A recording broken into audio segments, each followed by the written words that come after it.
Il countdown è cominciato. Venerdì stop alla campagna elettorale dei candidati alle imminenti amministrative di domenica e lunedì prossimi. Sono giornate cruciali in cui tutti i candidati stanno giocando i propri assi nella manica per riuscire ad avere il numero maggiore di appoggio da parte della comunità. Giampiero Carta, candidato a sindaco con la lista Agrigento Bene Comune, sta anche lui effettuando i comizi, dibattiti ed incontri con i cittadini per far conoscere la propria idea di città.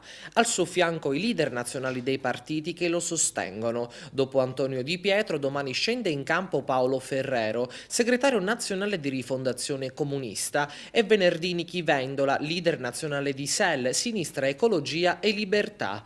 E di beni comuni quali acqua, rifiuti, energie rinnovabili da difendere si è parlato in un incontro svolto ieri con la responsabile bene comuni di Rifondazione Comunista Rosa Rinaldi. La Federazione della Sinistra ha scelto questa lista, la città bene comune, proprio perché siamo molto impegnati sul tema dei beni comuni. I beni comuni sono l'acqua, sono un'altra idea dell'energia, sono un'altra idea della partecipazione attiva dei cittadini alle cose che li riguardano, appunto all'acqua, appunto all'energia, appunto all'aria, ma anche e soprattutto alla città, le città che spesso vengono distrutte da politiche dissennate sul piano urbanistico. Significa avere un'altra idea di cittadinanza e soprattutto siamo per costruire istanze di partecipazione da parte dei cittadini sulle scelte che il Comune dovrà fare da qui in avanti. Per questo il candidato Carta è impegnato, e noi lo sosteniamo in questo senso, sia sul recupero dell'idea appunto della trasformazione della città e di tornare a fare in modo che i cittadini siano partecipi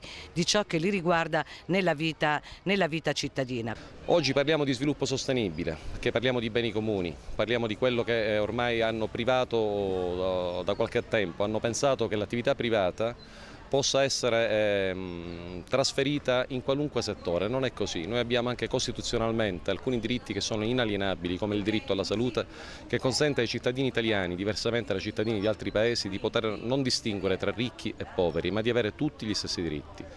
Un diritto fondamentale è la partecipazione del cittadino alla vita sociale, perché esistono beni pubblici materiali e beni pubblici immateriali. Beni pubblici materiali, come dice il nome della lista che mi sostiene, Agrigento Bene Comune, è il comune stesso, è la partecipazione che coincide esattamente con la democrazia.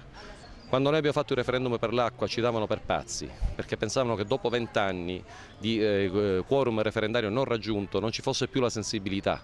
Invece il tema sensibile dell'acqua pubblica, che non soltanto ad Agrigento, dove abbiamo una sensibilità spiccata nei confronti dell'acqua, dei problemi idrici, ma soprattutto in tutta Italia, ha portato i cittadini ad andare a votare, a raggiungere il referendum e a dare la maggioranza assoluta dei cittadini il loro interesse al fatto che beni pubblici restino di proprietà pubblica. Un conto è l'integrazione a installazione di alcuni